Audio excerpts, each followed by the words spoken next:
58세의 김 씨는 어제 옆집에서 나는 냄새로 경찰을 불렀습니다.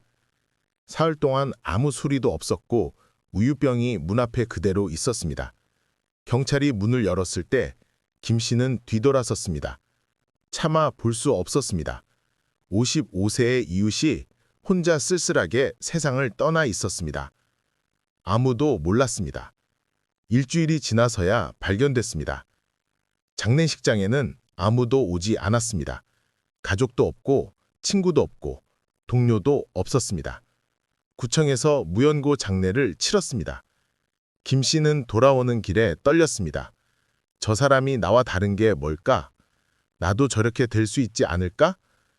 통계를 찾아봤습니다. 충격적이었습니다. 고독사의 75%가 중장년이었습니다. 노인이 아니라 50대, 60대가 혼자 죽어가고 있었습니다. 왜일까요? 무엇이 이 세대를 이렇게 만들었을까요? 오늘 이야기는 단순한 통계가 아닙니다. 우리 세대가 직면한 가장 잔인한 현실에 관한 이야기입니다. 60세의 박 씨는 최근 친구의 고독사 소식을 들었습니다. 대학 동기였습니다. 30년 전 결혼식에도 갔었습니다. 그런데 10년 전쯤 연락이 끊겼습니다. 이혼했다는 소문을 들었습니다. 그 후로는 소식이 없었습니다. 누군가 어디서 봤다더라, 혼자 산다더라, 그런 이야기만 들렸습니다. 그리고 어제 부고 연락을 받았습니다. 혼자 집에서 세상을 떠났다고, 이틀 후에 발견됐다고. 박 씨는 장례식장에 갔습니다. 조문객이 10명도 안 됐습니다. 대학 동기 몇 명뿐이었습니다. 모두 같은 말을 했습니다.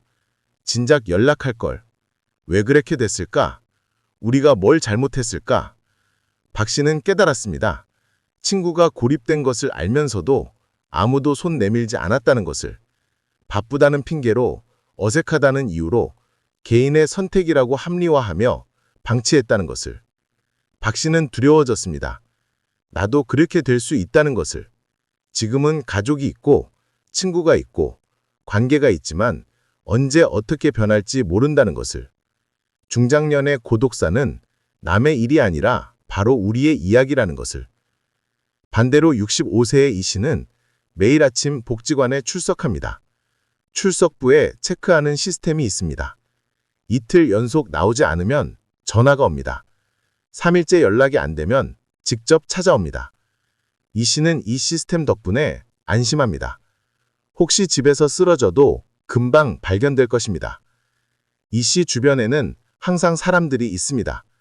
복지관 친구들, 봉사 동료들, 이웃들, 서로 안부를 묻고 챙기고 연결되어 있습니다. 이 씨는 말합니다. 고독사는 예방할 수 있다고, 관계만 유지하면 된다고. 같은 중장년인데 왜 이렇게 다를까요? 중장년 고독사가 75%나 되는 이유는 무엇일까요? 첫 번째 이유는 가족 해체입니다. 이 세대는 가족의 변화를 가장 직접적으로 경험한 세대입니다. 이혼율이 급증했고 재혼도 흔하고 비혼도 늘었습니다. 전통적 가족 구조가 무너졌습니다. 부모 세대는 대가족에서 살았습니다. 자식이 많았고 형제가 많았고 친척이 가까웠습니다. 혼자 될 일이 없었습니다. 하지만 중장년 세대는 다릅니다. 핵가족으로 살았고 자식은 하나둘 뿐이고 그마저도 멀리 살고 관계는 소원합니다. 가족이 안전망 역할을 못합니다. 50대 후반의 최 씨는 이것을 경험했습니다. 5년 전 이혼했습니다. 30년 결혼 생활이 끝났습니다. 자식은 둘인데 해외에 삽니다. 1년에 한 번 올까 말까 합니다. 최 씨는 혼자가 됐습니다. 부모님은 이미 돌아가셨고 형제와는 사이가 좋지 않습니다. 친척들과는 연락이 끊긴 지 오래입니다. 가족이라고 부를 사람이 없습니다. 최 씨는 생각합니다. 내가 죽으면 누가 알까? 자식들이 알기는 할까? 장례는 누가 치러줄까? 이런 생각이 들 때마다 공포가 엄습합니다. 가족 해체는 단순히 이혼만을 의미하지 않습니다. 결혼했어도 사실상 해체된 가족이 많습니다. 같은 집에 살지만 소통이 없고 관심이 없고 각자의 삶을 삽니다. 이런 가정에서는 누군가 위기에 처해도 모릅니다. 겉으로는 가족이 있지만 실질적으로는 혼자입니다. 이것이 더 위험합니다. 가족이 있다는 착각 때문에 다른 관계를 만들지 않기 때문입니다. 60세 한 씨는 결혼은 했지만 사실상 혼자입니다. 아내와는 10년째 대화가 없습니다. 같은 집에 살지만 각자의 방에서 지냅니다. 밥도 따로 먹고 텔레비전도 따로 보고 주말에도 각자 활동합니다. 자식들은 이것을 모릅니다. 명절에 와도 부부가 잘 지내는 것처럼 연기합니다. 한 씨는 외롭습니다. 결혼했지만 혼자입니다. 아내가 한 씨가 아파도 관심 없을 것입니다. 한 씨는 생각합니다. 이런 상태로 늙으면 어떻게 될까? 집에서 쓰러져도 아무도 모르지 않을까? 중장년 고독사의 두 번째 이유는 사회적 단절입니다. 이 세대는 일에만 매진했습니다. 회사가 전부였습니다. 인간관계도 회사 중심이었습니다. 친구도 동료였고 모임도 회사 관령이었고 정체성도 직장인이었습니다. 하지만 퇴직하면 모든 것이 사라집니다. 명함이 없어지면 관계도 끊깁니다. 동료들은 바쁘다고 연락 안 하고 후배들은 부담스러워하고 회사는 잊어버립니다. 30년을 바친 곳에서 순식간에 잊어집니다. 65세의 윤 씨는 이것을 경험했습니다. 35년을 한 회사에서 일했습니다. 부장까지 올라갔습니다. 자부심이 있었습니다. 하지만 60이 되자 명예퇴직을 권유받았습니다. 윤 씨는 받아들였습니다. 퇴직 후에도 동료들과 연락하며 지낼 거라고 생각했습니다. 하지만 현실은 달랐습니다. 처음 6개월은 가끔 연락했습니다. 1년이 지나자 연락이 또 끊겼습니다. 2년이 지난 지금 연락하는 사람이 아무도 없습니다. 윤 씨는 깨달았습니다. 그들은 윤 씨를 좋아한 게 아니라 부장이라는 직책을 대한 것이라는 것을. 명함이 없어지니 관계도 없어졌습니다. 사회적 단절은 퇴직뿐 아니라 건강 문제로도 일어납니다. 아프면 외출이 어렵고 사람 만나기 힘들고 점점 고립됩니다. 처음에는 친구들이 찾아옵니다. 하지만 시간이 지나면 뜸해집니다. 1년, 2년 지나면 아무도 오지 않습니다. 건강이 나빠지면서 동시에 관계도 사라집니다. 이것이 악순환입니다. 60세의 정 씨는 3년 전 뇌전증을 앓았습니다. 반신마비가 왔습니다. 재활치료를 받고 있지만 예전 같지 않습니다. 걷기 힘들고 말도 어눌합니다.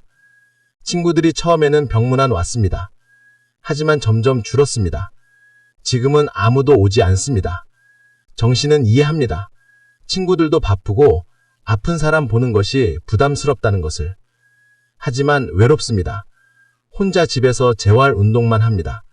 하루 종일 말할 사람이 없습니다. 정 씨는 생각합니다. 이렇게 혼자 살다가 혼자 죽는 건가? 중장년 고독사의 5번째 이유는 경제적 어려움입니다. 이 세대는 낀 세대입니다. 부모 세대는 연금도 제대로 못 받지만 자식이 부양했습니다. 자식 세대는 연금 시스템이 잘 갖춰져 있고 복지도 좋아질 것입니다. 하지만 중장년은 어느 쪽도 아닙니다. 연금은 적고 자식은 부양 안 하고 복지는 부족합니다. 경제적으로 어려우면 사회적으로 고립됩니다. 사람 만나려면 돈이 듭니다. 외식도 해야 하고 교통비도 들고 모임비도 내야 합니다. 돈이 없으면 나갈 수 없습니다. 집에만 있게 됩니다. 고립됩니다. 50대 중반의 송 씨는 경제적 어려움으로 고립됐습니다. 사업 실패로 빚이 생겼습니다.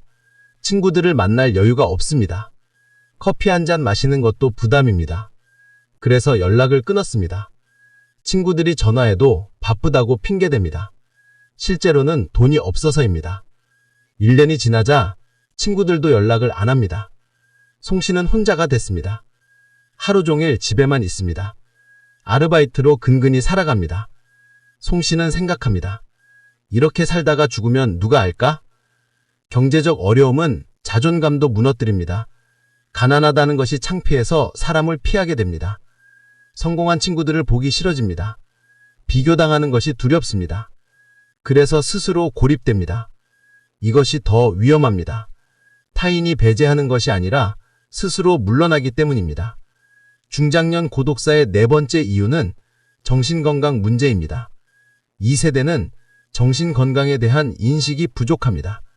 우울증을 병으로 생각하지 않고 상담받는 것을 부끄러워하고 혼자 끙끙 앓습니다. 우울증이 심해지면 사람을 만나기 싫어집니다.